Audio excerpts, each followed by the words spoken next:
Assalamualaikum warahmatullahi wabarakatuh. Kami dari kelompok 1 mata kuliah penilaian hasil belajar.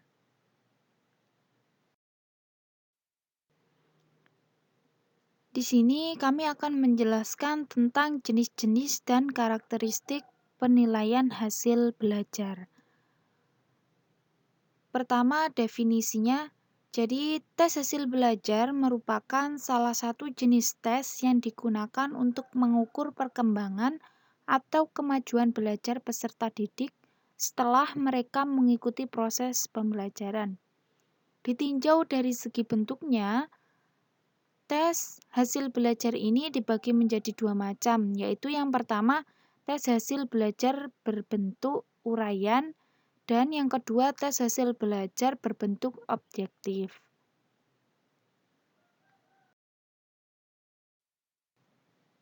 Untuk selanjutnya yaitu tentang tes uraian. Jadi, karakteristik dari tes uraian ini yang pertama yaitu tes uraian berbentuk pertanyaan atau perintah yang menghendaki jawaban berupa uraian atau paparan kalimat. Yang kedua, perintah untuk menuntut kepada testi untuk memberikan penjelasan, komentar, penafsiran, membandingkan, membedakan, dan lain-lain. Yang ketiga, jumlah butir soal umumnya terbatas. Biasanya hanya berkisar antara 5 sampai 10 butir. Yang keempat, pada umumnya diawali dengan kata-kata jelaskan, mengapa, terangkan, uraikan, dan bagaimana, atau dengan kata-kata lain yang serupa.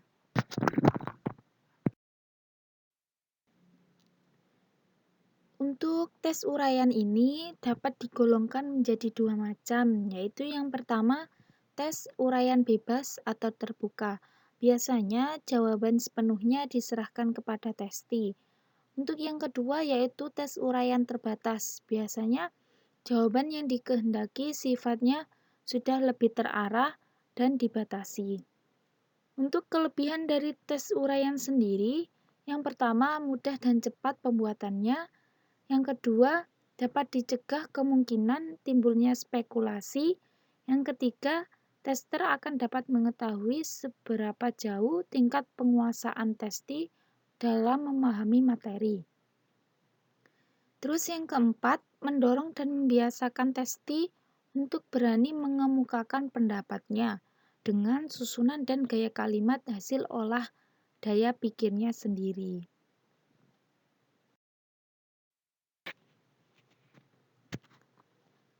Kelemahan dari tes uraian yang pertama yaitu pada umumnya kurang dapat menampung atau mencakup isi dan luasnya materi pelajaran yang telah diberikan kepada testi. Yang kedua, cara mengoreksi jawaban soal tes uraian ini cukup sulit. Yang ketiga, dalam pemberian skor ada kecenderungan lebih banyak subjektif. Yang keempat, koreksi lembar jawaban sulit diserahkan kepada orang lain. Yang kelima, daya ketepatan mengukur dan daya keajekan yang dimiliki tes uraian pada umumnya rendah.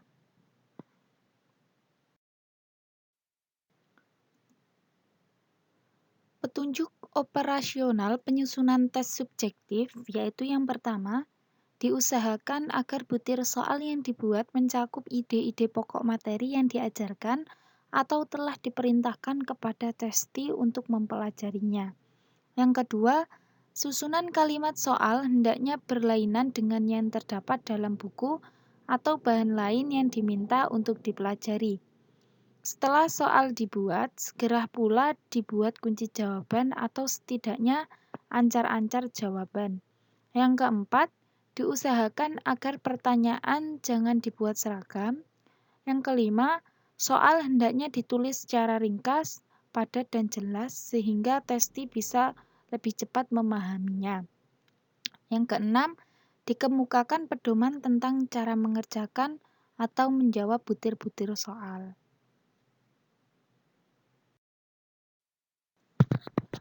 Untuk selanjutnya yaitu tes objektif.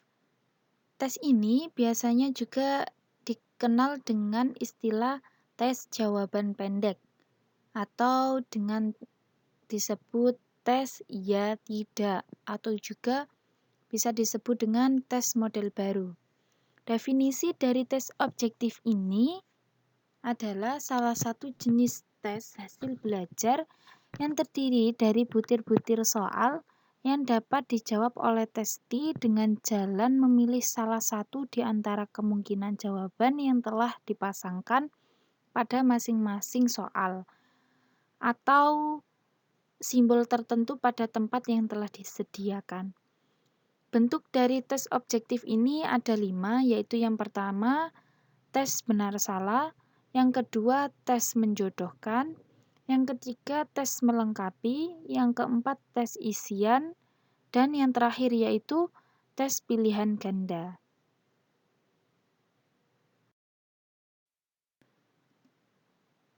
Nah, untuk selanjutnya, tes benar salah. Soal yang diajukan berupa pernyataan atau statement yang berupa pernyataan benar dan salah. Nah, untuk tugas testi itu membubuhkan tanda atau simbol tertentu pada soal atau jawaban. Jadi, untuk tes benar salah ini bentuknya adalah kalimat atau pernyataan yang mengandung dua kemungkinan jawaban, yaitu antara benar atau salah. Dan testi diminta untuk menentukan pendapatnya mengenai pernyataan tersebut sesuai dengan petunjuk yang ada dalam soal. Kelebihan atau keunggulan dari tes benar salah ini yaitu yang pertama, pembuatannya mudah, yang kedua dapat digunakan berulang kali, yang ketiga dapat mencakup bahan pelajaran yang luas, yang keempat tidak terlalu banyak lembaran kertas, yang kelima bagi testi cara mengerjakannya mudah, yang keenam bagi tester cara mengoreksinya pun juga mudah.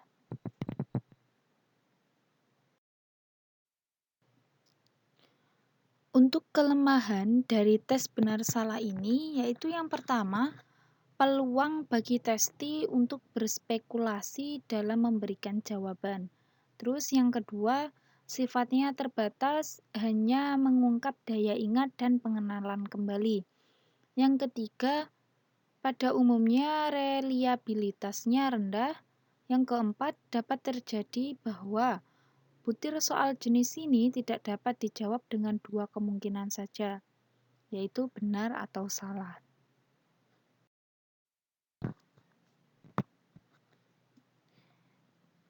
Petunjuk operasional penyusunan tes benar salah. Jadi, untuk yang pertama yaitu seyogyanya tuliskan B besar untuk benar dan H besar untuk salah di depan pernyataan, jangan di belakangnya. Yang kedua, jumlah soal hendaknya berkisar antara 10 sampai 20 butir. Yang ketiga, jumlah soal yang benar sebaiknya sama atau seimbang dengan soal yang salah. 4. Urutan soal yang jawabannya benar dan salah hendaknya jangan dibuat acak, tapi buatlah dengan selang-seling atau acak. Yang kelima, butir soal yang jawabannya benar sebaiknya tidak mempunyai corak yang berbeda dengan soal yang jawabannya salah. Yang keenam, hindarilah pernyataan-pernyataan yang kalimatnya sama dengan yang ada di buku. 7. Hindari sejauh mungkin butir-butir soal yang jawabannya bersifat relatif atau ada kemungkinan jawaban benar dan salah.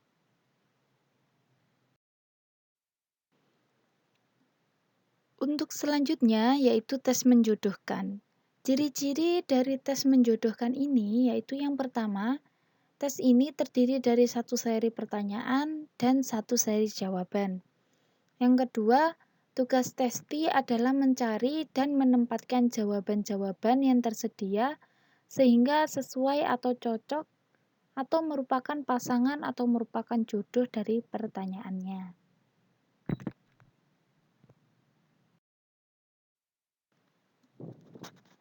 Nah, untuk kelebihan dari tes menjodohkan ini, Yaitu yang pertama, pembuatannya mudah. Yang kedua, dapat dinilai dengan mudah, cepat, dan objektif. Yang ketiga, apabila tes ini dibuat dengan baik, maka faktor menebak praktis dapat dihilangkan. Yang keempat, tes jenis ini sangat berguna untuk menilai berbagai hal, misal antara problem dan penyelesaiannya, antara sebab dan akibatnya, antara istilah dan definisinya, antara singkatan dan kata-kata lengkapnya, dan lain-lain. Untuk kelemahan dari tes menjodohkan ini, yaitu yang pertama cenderung lebih banyak mengungkap aspek hafalan atau daya ingat saja. Yang kedua, kurang baik untuk mengevaluasi pengertian dan kemampuan membuat tafsiran atau interpretasi. Terus yang ketiga, tanpa sengaja sering menyelinap atau masuk hal-hal yang sebenarnya kurang perlu diujikan.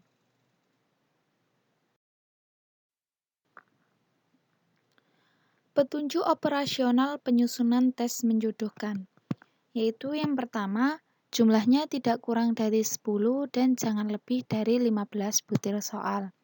Yang kedua, pada tiap kelompok item hendaknya ditambah 20% kemungkinan jawab. Yang ketiga, daftar di sebelah kiri hendaknya dibuat lebih panjang. Yang keempat, diatur sedemikian rupa sehingga soal dan jawaban berada dalam satu lembar kertas.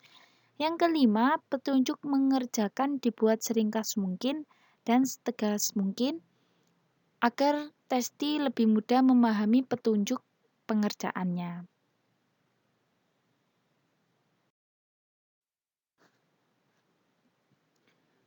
Untuk selanjutnya yaitu tes isian. Nah, tes bentuk ini biasanya berbentuk cerita atau karangan. Kata-kata penting dalam cerita atau karangan beberapa di antaranya itu dikosongkan atau dinyatakan. Tugas testi adalah mengisi bagian-bagian yang telah dikosongkan itu.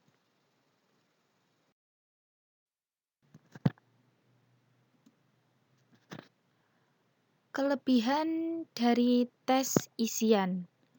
Yang pertama yaitu masalah yang diujikan tertuang secara keseluruhan dalam konteksnya. Yang kedua, butir-butir item tes ini berguna sekali untuk mengungkap pengetahuan testi secara bulat mengenai suatu bidang. Yang ketiga, cara penyusunan itemnya pun mudah. Untuk kelemahan dari tes isian sendiri, yang pertama, cenderung lebih banyak mengungkap aspek pengetahuan atau pengenalan saja. Yang kedua, umumnya banyak memakan tempat karena berbentuk rangkaian cerita. Yang ketiga, sifatnya kurang komprehensif sebab hanya mengungkap sebagian bahan saja. Yang keempat, terbuka peluang bagi testi untuk bermain tebak-terka.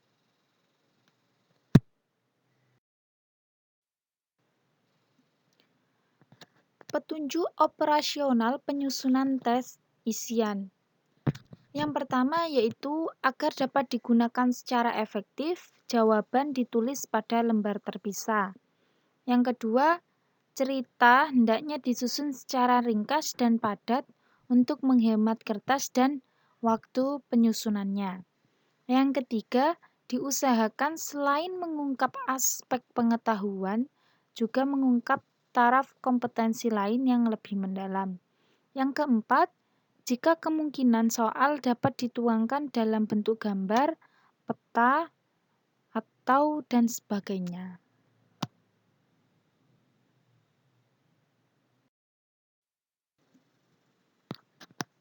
Untuk selanjutnya yaitu tes melengkapi. Jadi tes melengkapi ini termasuk dalam tes objektivitas yang mempunyai ciri-ciri. Yang pertama, terdiri atas susunan kalimat yang bagian-bagiannya sudah dihilangkan atau dihapus.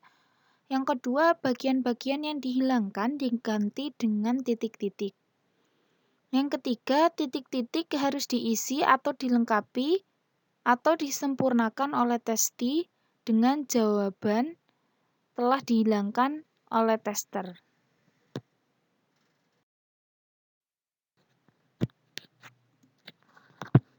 Jadi, untuk kelebihan dari tes melengkapi ini, yang pertama, mudah dalam penyusunannya. Yang kedua, jika dibandingkan dengan fill-in test, tes melengkapi ini lebih menghemat tempat atau menghemat kertas. Yang ketiga, karena bahan yang disajikan cukup banyak dan beragam, maka tes ini lebih komprehensif. Yang keempat, dapat mengukur berbagai taraf kompetensi, tidak sekedar aspek pengenalan dan hafalan saja. Untuk kelemahan dari tes melengkapi ini, yang pertama yaitu tester lebih cenderung menggunakan tes ini untuk mengungkap daya ingat atau hafalan saja. Yang kedua, dapat terjadi butir-butir item tes ini kurang relevan untuk diujikan. Yang ketiga, karena pembuatannya mudah, tester kurang berhati-hati dalam menyusun kalimat-kalimat soalnya, atau bisa dikatakan asal jadi.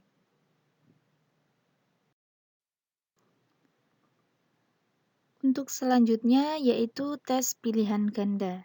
Jadi, tes pilihan ganda adalah bentuk tes objektif yang terdiri atas pertanyaan atau pernyataan yang sifatnya belum selesai.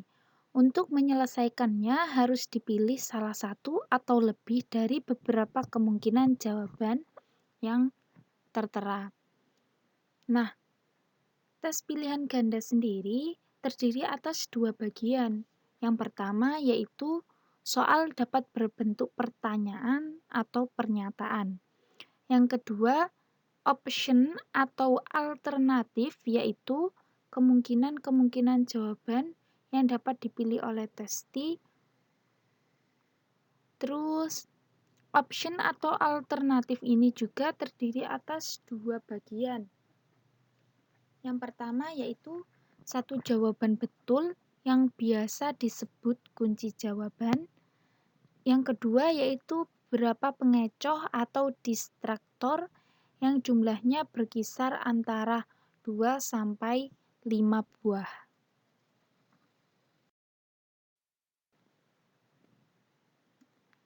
Jadi, kelebihan dari teks pilihan ganda yaitu yang pertama, pengoreksiannya mudah.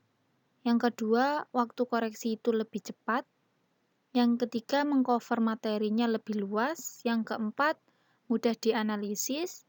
Yang kelima, dapat menjangkau lebih banyak materi atau kompetensi yang akan diukur. Yang keenam, lebih efisien dalam menilai. Yang ketujuh, sifatnya lebih representatif dalam hal mencakup atau mewakili materi yang diajarkan kepada peserta didik. Yang kedelapan, memungkinkan bagi tester untuk hendak lebih objektif. Untuk kelemahan dari teks pilihan ganda, itu yang pertama, membuat soalnya itu memerlukan waktu yang lama. Terus yang kedua, sulit membuat pengecoh. Yang ketiga, lebih bersifat subjektif, di mana siswa menjawab bersifat tebak-tebakan. Yang keempat, tidak dapat mengetahui proses atau langkah-langkah siswa dapat menyelesaikan soal. Yang kelima, memungkinkan adanya kebocoran yang mudah. Yang keenam, pokok soal tidak cukup jelas sehingga terdapat kemungkinan ada lebih dari satu jawaban yang benar.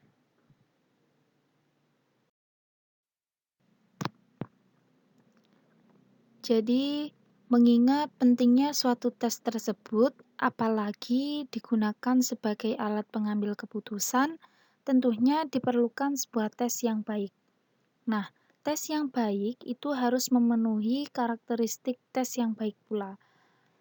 Di sini Sudiono pada tahun 2011 dan Ari Kunto pada tahun 2009 menyatakan bahwa karakteristik tes yang baik mencakup 5 hal, yaitu yang pertama, validitas, yang kedua, reliabilitas, yang ketiga, objektivitas, dan yang keempat, praktikabilitas, dan yang terakhir yaitu ekonomis. Sekian dari kelompok kami. Apabila ada kekurangan atau kesalahan dalam menyampaikan materi, kami mohon maaf yang sebesar-besarnya. Wassalamualaikum warahmatullahi wabarakatuh.